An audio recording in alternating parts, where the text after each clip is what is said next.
Bom dia, despertando com Dharma, do dia 20 de julho. Chegaram a tempo de me ver acordar. Bom dia, Cristiana Wolf. Como está por aí? E aí, Fabiola? Tudo certo? As coisas estão fritando, né, Fabiola? Nossa, tu não tem ideia. Oi, Paty, que bom que tu tá aí. Oi, Ana Tereza, tudo bem? Isa, a Grazi com o Javali. Oi, Rosana, tudo certo? Bom dia, Adriana, o que tá acontecendo? Isis, tudo bem? Apagando com o Dharma, né, Isis? Bom dia, Maria, bom dia, Aline. Que bacana. 4 graus aí, tu sabe quanto tá aqui? 2 graus. E aí, Jonathan? Bom dia, Rúbia. Rúbia, tá frio? Tá frio, Rúbia? Então aí tá aí o Dharma temperatura, Dharma clima. Entre no clima. Gente, tá 2 graus aqui em Lajeado. Oi, Márcia. Oi, Marisa. Gente, 2 graus. 2 graus e eu tenho que sair daqui a pouco mais de Lambreta para dar uma aula no Tal. Tem uma aula cedinho, só o tempo de terminar aqui o Dharma e me vou. E eu tô tocando aqui Quem Sabe Isso Quer Dizer Amor, com o Lô Borges. Tem também gravado com o Milton Nascimento. É isso aí. Daí eu vou sair, né? Com 2 graus, dar uma aulinha. Mas tá tudo certo. 6 graus em Teresópolis. Bah, isso é frio para o Rio, hein? Vocês vão morrer tudo? É que tu mora nas montanhas, né? Eu vi umas imagens, não sei se é lá que tu mora, enfim. Mas umas imagens no Story, acho que foi. Lugar lindo, maravilhoso. A Paty também mora no Rio, o Isis no Rio, a Aline. E aí vai acabar com os carioca. Acabou. Vai ficar só os gaúchos no planeta. Pai, já pensou que chatice? Meu Deus do céu, adoro os gaúchos, mas só um grupo não dá. Tem que haver diversidade, né? Maravilhoso. Então aí tem a turma aí, 20 graus aí em Santa Catarina. Ó. Então é o seguinte, gente. Seguinte, estamos então completando o quadro do clima no Brasil. 6 graus em Teresópolis, 16, não, quanto no... 16? Nem me lembro mais. Vamos ver. Quanto? 6 graus em Teresópolis, 17 no Rio, 20 em Santa Catarina, 2 no Rio Grande do Sul, em Lajeado, 6 em Porto Alegre, Canoas. A Úrsula chegou, então a gente já pode começar, né? Então é uma pessoa que está ali, sempre presente, tem que esperar, né? Tem que esperar, daqui a pouco chega o resto. Gente, a gente está lendo A Beira do Abismo. Encontrando a liberdade onde o medo e a coragem se cruzam. 8 graus em Floripa, né, Adriana? Eu já fiz fogo hoje de manhã cedo, eu já estava tomando chimarrão cedinho, com fogão a lenha, ali, ó, tranquilinho, numa boa. Cris, te decide, tu disse que estava 20, tá 20 ou tá 10? Baixou 10 agora em 1 minuto. A Beira do Abismo, John Halifax. E aí, a editora Lúcia da Letra, ok? Vamos lá, porque um budismo sem bom humor não é o budismo. Se vocês verem assim, aquelas caras de mal, assim, tá brincando, tá louco, não se brinca uma coisa dessa aí. O cara sai pra rua baseado em todas as informações, até parece. Mas o budismo sem bom humor não é budismo. Se tu vê uma pessoa lá, com aquelas caras de sofrência, assim, cara de instrutor, sabe? Que estão levitando, bah, aí não é problema. Aí não é budismo. Budismo é libertação. Libertação das tuas amarras. Bom dia, Fernando. Então vamos lá. A gente parou na página 85, tá? Quem está acompanhando. E aí, a exemplo, alguns estão me mandando feedback depois do livro, né? Depois que a gente leu o Dharma aqui. Então, pá, eu entendi tal coisa, não entendi direito. Pode mandar que a gente discute. Eu mando em áudio, mando em o que for. Sinais de fumaça. Eu já sei ler sinais de fumaça. Pode mandar, não tem problema. E aí a gente discute, né? Ontem recebia e tal. É isso, é um estudo. Quanto mais a gente aumentar, melhor. Ajoelhem-se. Subcapítulo. Lembro-me de uma história sobre tomada de perspectiva. Essa ocorrida durante a Guerra do Iraque e que impediu um massacre. Em 3 de abril de 2003, o tenente-coronel Chris Hughes, hoje general da brigada, conduzia 200 soldados da 101ª Divisão Aerotransportada até a cidade sagrada de Najaf, para libertar a cidade e proteger o grande Ayatollah Ali al-Sistani, o líder espiritual dos muçulmanos xiitas iraquianos, a quem Saddam Hussein havia colocado em prisão domiciliar. Os soldados, esses 200 soldados americanos, seguiam marchando por uma rua perto da mesquita Imam Ali, a mais sagrada mesquita xiita de todo o Iraque. Estão vendo a cena? Não. Posso estar no Insta, se faz dúvidas com as respostas. Não, dá muito trabalho. Não.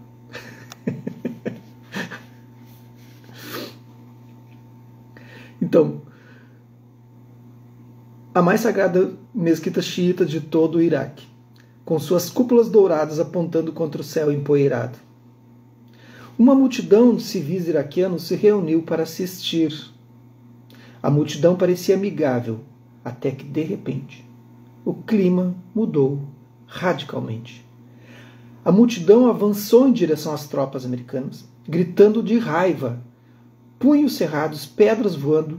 Mais tarde, Hughes descobriu que os agitadores batistas espalharam o falso boato de que os americanos estavam lá para invadir a mesquita e prender o clérigo. E era bem o contrário, né? Eles foram lá para libertar. As tropas de Hughes, que não dormiam há dias, estavam fortemente armadas e assustadas com aquela mudança repentina de rumo dos acontecimentos. Hughes sentiu que se alguém desse um tiro, aconteceria um massacre. Pensa na cena, e olha o que aconteceu. Ele também entendeu imediatamente que, do ponto de vista dos iraquianos, os americanos pareciam estar desrespeitando sua mesquita mais sagrada. A solução óbvia que ele foi mostrar a eles um gesto de respeito e de paz. Então ele fez algo notável. Apontou o cano do seu rifle para o chão, levantou-o no ar, mostrando à multidão que ele não pretendia atirar, e ordenou às tropas, isso foi em 2003, faz pouco tempo, todos vocês sorriam, não apontem suas armas para eles, ajoelhem-se e relaxem. Os soldados se entreolharam, se perguntaram se ele havia perdido a cabeça. Ainda assim, seguiram as ordens. Com suas volumosas armaduras, cada um deles se ajoelhou, apontou o rifle para o chão e sorriu. Você sabe o que é isso para pessoas que são preparadas para atirar, para matar? Alguns iraquianos, vocês têm que pensar na perspectiva do soldado, dias sem dormir, comendo mal, exausto, com aquelas armaduras imensas, aquelas roupas, né, dos soldados americanos, pesando 60 quilos cada uma, com tudo, armamento, num solo completamente ali complicado. E tu tem que te ajoelhar. Eles são máquinas para matar, entenderam? Isso é impressionante, né? Eu acho muito impressionante. Alguns iraquianos continuaram a gritar, mas os outros recuaram e se sentaram. Alguns até retribuíram sorrisos, em um momento de ressonância empática. Com o uso de um alto-falante, Hughes ordenou que suas tropas se levantassem e se afastassem. Vamos nos afastar dessa situação e deixar que eles se acalmem, disse ele, colocando uma mão sobre o coração em um gesto muçulmano tradicional que significa a paz esteja com você. Ele disse à multidão, tenha um bom dia, e conduziu o regimento para longe. Hughes e seu regimento marcharam de volta à sua base em silêncio, depois que os ânimos se acalmaram. O grande Ayatollah emitiu um decreto pedindo ao povo de Najaf que recebesse os soldados de Hughes. Algum tempo depois, Hughes disse à CBS News, cujo operador de câmera havia gravado todo o incidente, em termos de escala de significância, essa é a mesquita que provavelmente não teria apenas feito com que todos os xiitas naquele país se rebelassem contra a coalizão. Provavelmente teria atraído pelo menos os sírios e possivelmente os iranianos. A capacidade de Hughes de tomar a perspectiva dos iraquianos em um momento de extrema pressão evitou a perda de inúmeras vidas e rendeu muitos elogios como herói de guerra, que venceu uma grande batalha por nunca ter disparado um só tiro. Hughes deve ter sentido em suas entranhas, em seu coração, que tinha que evitar o sofrimento de todas as partes. Mas a ação que ele tomou não foi aquela para a qual havia sido treinado. Imagine comandantes militares ensinando: ajoelhem-se. Está fora de questão, né? Nem tampouco teve tempo de elaborar uma estratégia de resposta. A empatia saudável nos leva à conexão e à ação hábil, como aconteceu com Hughes. Ele amplia a nossa visão à medida que nos abrimos à experiência do outro. Está vendo, gente?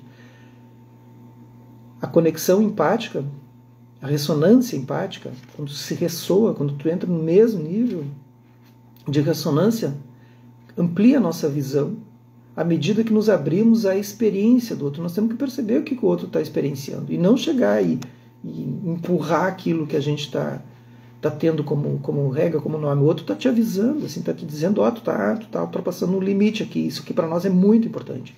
E a pessoa está ali: não, vamos lá. Isso é louco. E a gente não ressoa. Quando não ressoa igual, aí há um embate, há colisão. Isso acontece o tempo todo. Também acredito, então, ele amplia a nossa visão à medida que nos abrimos à experiência do outro, deixando que a empatia e a intuição, em vez de o cálculo, sejam nossos guias. Também acredito que as ações de Hughes foram inspiradas em parte pela imaginação, pela habilidade de ver as coisas de maneira diferente. Obviamente, nesse caso, os benefícios foram incalculáveis. Tudo bem aí com vocês? Tudo certo? Chegou mais gente aí, coisa boa. Vamos lá. Todo o corpo, mãos e olhos. Um koan. Vamos lá. Koan é um verso, geralmente um conto, uma história, um verso, uma linha, uma frase, qualquer coisa, uma parábola, que não tem um significado cognitivo. Não há uma resposta cognitiva. Todo mundo sabe que é um koan, né? É muito usado no Zen. Um koan é uma história ou frase Zen que pode revelar a mente de um praticante. O koan abaixo é um diálogo entre dois mestres Zen, Daihu e Yun Yan. É um poderoso ensinamento sobre empatia e compaixão. É assim. Yun Yan, primeiro mestre. O que o Bodhisattva de grande compaixão faz com tantas mãos e tantos olhos? Responde Daihu: é como alguém esticando o braço para pegar um travesseiro durante a noite. Yun Yan: eu entendo.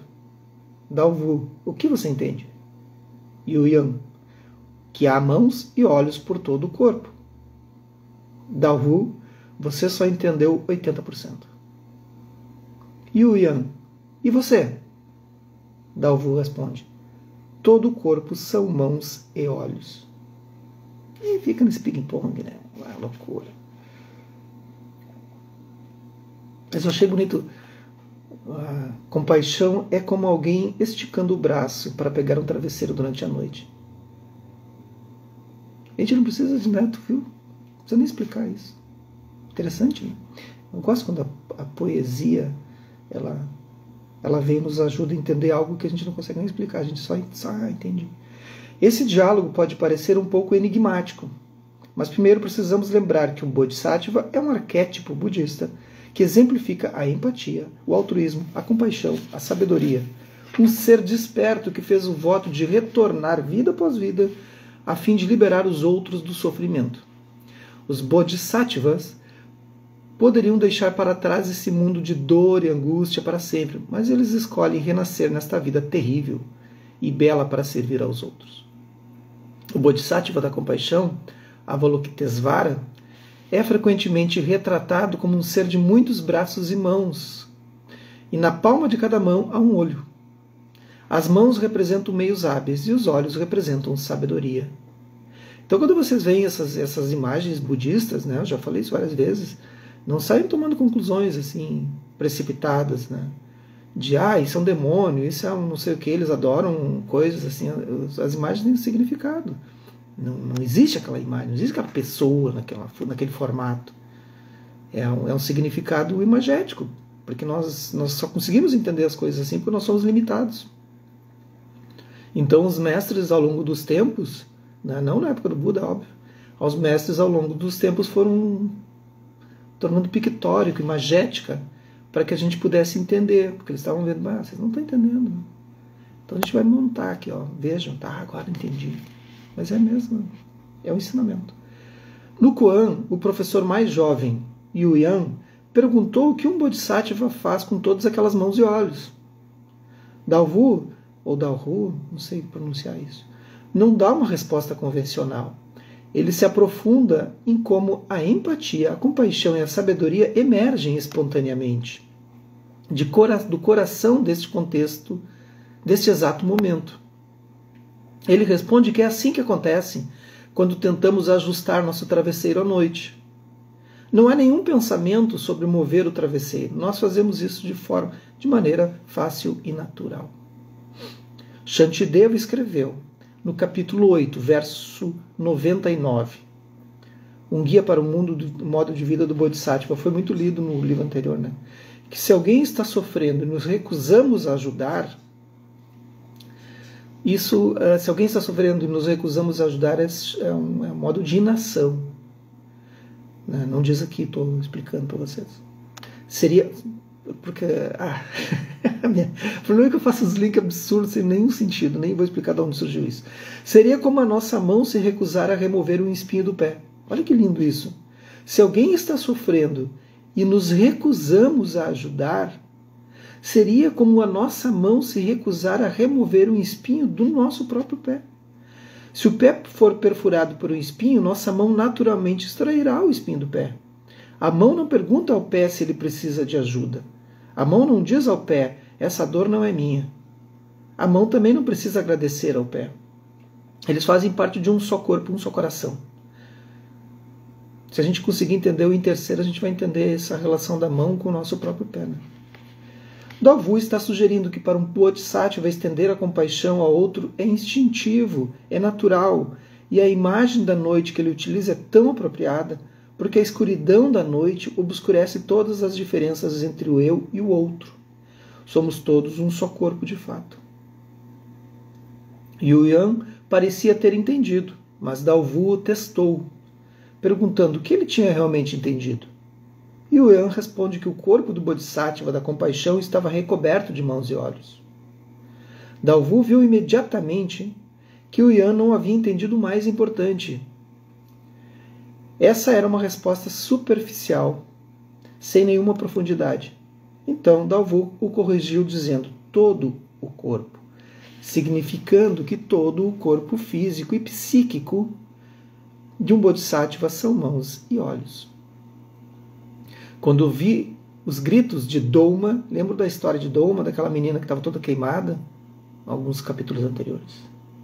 Quando contemplei Pema, aquela que se machucou, né, que ficou com problema de bengala, assim, problema nas pernas, ou quando olhei nos olhos do militar argelino, eu não disse a mim mesma, para ser uma boa Bodhisattva, devo ser empática. Em vez disso, fiquei imersa imediata e completamente na experiência de cada uma dessas pessoas. A empatia não era uma prescrição. Na experiência que tive com Douma, no entanto, tive que regular deliberadamente o que sentia para não ser dominada pelo sofrimento empático. Ela repete muitas vezes ao longo do livro essa experiência que ela teve com Douma. Foi muito traumático para ela. Quando fiz isso, a compaixão teve espaço para surgir. É por isso que a empatia é um estado limite. Seu valor nas nossas vidas não pode ser medido. Mas o que precisa ser medido é a altura e a profundidade da nossa resposta empática para que não resulte em angústia. Tudo bem até aí, gente? Estão acompanhando? Levantem a mãozinha enquanto eu tomo um copo d'água, um gole d'água, para eu saber que vocês estão ouvindo, Eu sei que vocês ligam e dizem, deixa ele falando lá. Vou deixar ele falando. Ligo só para fazer um barulho na sala. Não façam isso. Me acompanhem. Estão ouvindo? Estão curtindo? Quem chegou nova aí, novo no Dharma, oi para todas, todos. Não vou continuar, se não der nem uma mãozinha ali levantando, estou ouvindo. Isadora, isso aí, a gente combina antes. Só, Isadora, quando eu falar lá, tu... Né, Paty? Tem que ser assim, né, Paty? A Paty dá umas aulas também, de vez em quando ela tem que dar uma acordada nos alunos. É que um livro, gente, é um livro de estudo, né? É um livro de estudo. Então ele fica, meio, às vezes, meio... Mas é isso, a gente tem que ver o que bate. Caindo da beira do abismo da empatia. Agora, então, ela vai falar o lado... Ela falou do bom, agora ela vai falar do malvado. Né? O lado ruim da empatia. A angústia empática. Quando a empatia cai na beira do abismo. Foi muito interessante nela, ela perceber esses detalhes. Poderíamos perguntar quais seriam as consequências de se tornar a pessoa ferida de Whitman, de se fundir com o sofredor por meio da identidade excessiva. Não estou falando de um momento fugaz de sentir ou de compreender, mas de uma experiência de profunda fusão com o sofrimento de outras pessoas física, emocional ou cognitivamente, e não de liberar a experiência. Quando nos identificamos muito fortemente com alguém que está sofrendo, nossas emoções podem nos levar a um estado de angústia que pode refletir a aflição daqueles a quem estamos tentando servir. Se nossa experiência com o sofrimento dele nos avassala, a angústia empática também pode nos levar à anestesia, ao abandono dos outros na tentativa de nos protegermos de sofrimentos pesados, para suportar e sentir os sintomas do estresse e do esgotamento, o burnout. Então, ou a gente se aproxima demais e, de alguma forma, a gente acaba se envolvendo, né? E isso é péssimo, porque aí há um ego envolvido, ou aquilo que eu falei uns dias atrás, a pessoa diz, eu sou uma esponja, dizendo aquilo como se fosse uma coisa boa, eu sinto tudo que as pessoas sentem. Isso é péssimo. Tu tem que, de alguma forma, dar um espaçamento ao vão, para que tu possa ajudar, e tu sentir junto não vai ajudar em nada. Obviamente que vai haver um momento em que tu vai ter né, vai disparar o gatilho, né, que não é ideia também a gente se transformar numa pessoa de pedra, mas no momento não ajuda em nada. E há também o distanciamento total, de tipo, não vou me envolver, né, e aí também pode gerar um burnout. Os parentes próximos dessa angústia empática são o trauma secundário e o trauma vicário. Vocês já ouviram falar sobre isso? Trauma secundário e trauma vicário. Sabe que vicário provavelmente venha do sânscrito vicha.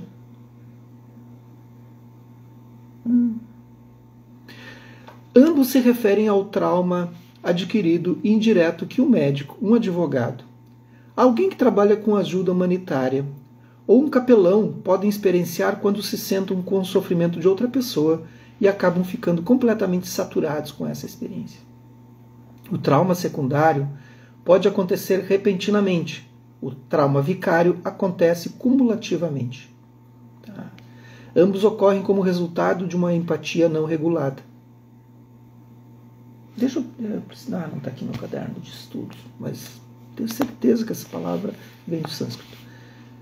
Um capelã, colega minha muito próxima, ouviu as histórias compartilhadas por assistentes humanitários e sobreviventes do ataque de 11 de setembro do World Trade Center.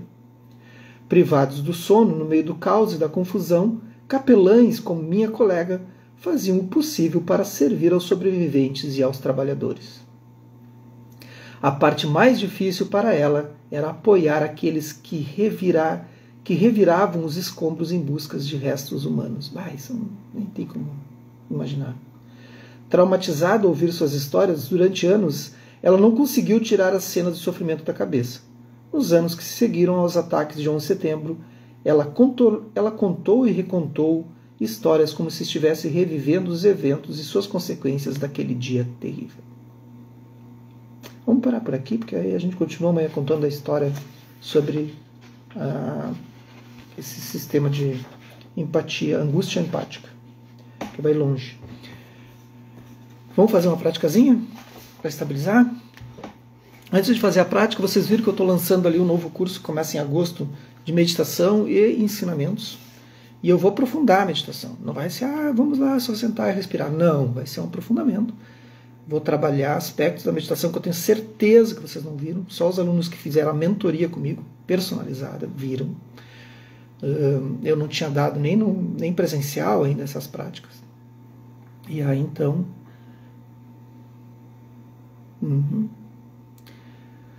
Então, eu vou fazer esse curso. Ele é gravado. Não posso assistir no dia, não tem problema, gravado e tudo mais. Então, acompanhem ali. Acompanhem, se inscrevam, porque vai ser... Certamente é o último curso que eu vou dar esse ano. Tá? Vai durar algumas semanas, 12 a 13 semanas, porque eu vou aprofundar muito a meditação. Vou quebrar com vários aspectos que se tem de ideia de Mindfulness. Vou mostrar o que é ruim no Mindfulness e o que é bom.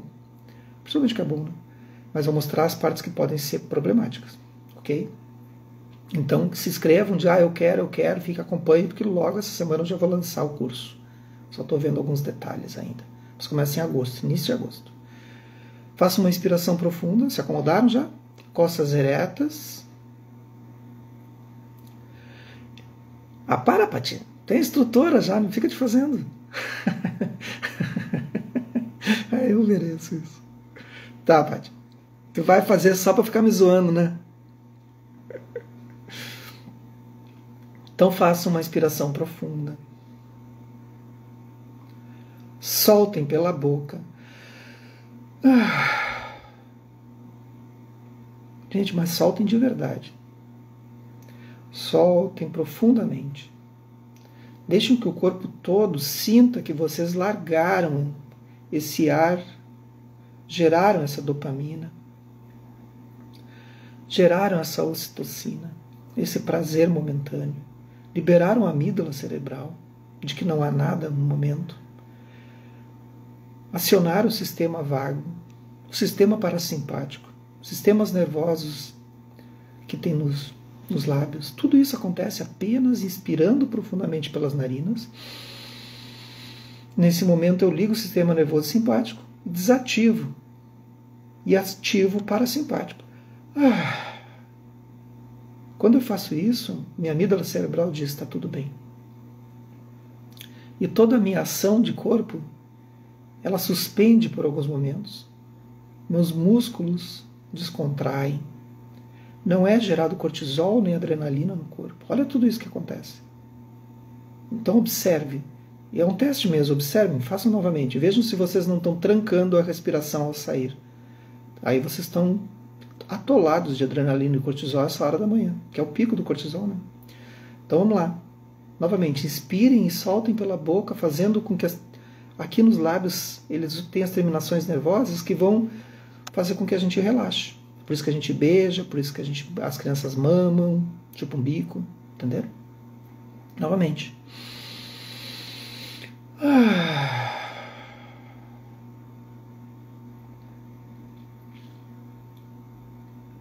Se perceberam que não conseguiram soltar, há um problema de apego, de insegurança, de medo, liberem, liberem.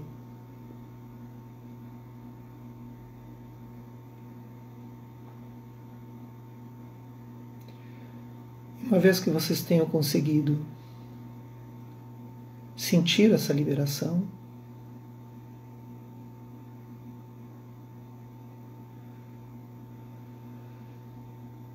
observem que seus pensamentos também cessam por alguns instantes.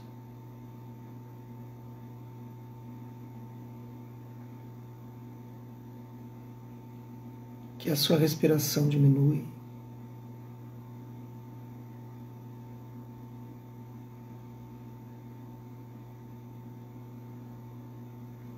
Que há uma sensação de calma, embora passageira, transitória, mas perceptível.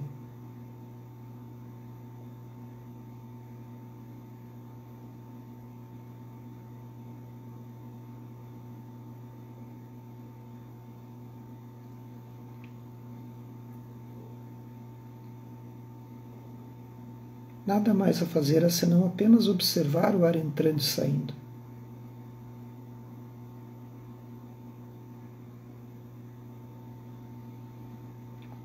Sintam a sua própria presença, a sua inteireza em estar nesse momento.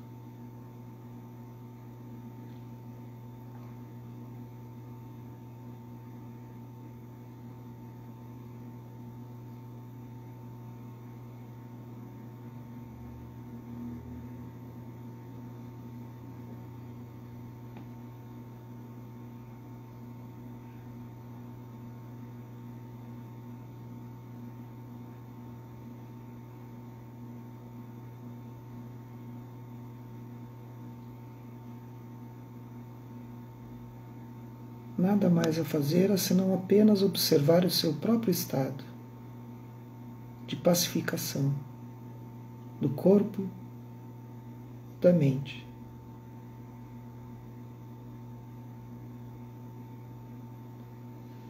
Para quem vai permanecer na prática, permaneça, é apenas isso, gente. O resto, o resultado, é mais complexo. A prática não é difícil. Que os méritos desse nosso encontro, dessa nossa prática, se expandam e toquem a todos, e que nós possamos nos tornar um caminho iluminado. Bom dia para vocês, boa terça. Aqui tá 2 graus. Tá bem? Então é isso aí.